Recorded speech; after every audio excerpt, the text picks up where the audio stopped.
अस्सलाम वालेकुम, hello and hi बराबर यूट्यूब चैनल में खुशामदीद।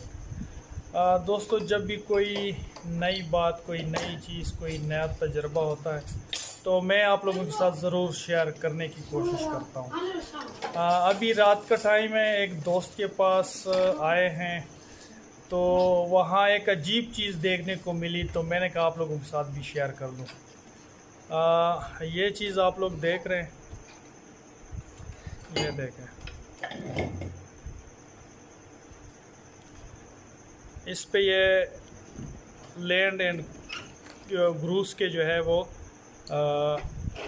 मार्क्स बने हुए हैं, यानी स्क्रैचेस लगे हुए हैं, ये देखें। और ये अंदर से बिल्कुल खाली। ये एक बुलेट है और बुलेट पसी है 303 में, ठीक है।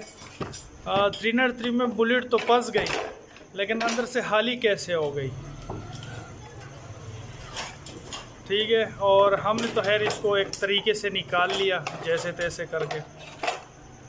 तो इसके फंसने के बाद भी जो है ना, इससे फायर होते रहे। ये कैसे फंसी, कैसे फटी और खाली कैसे हो गई, ये आप लोगों ने ज़रूर बताना।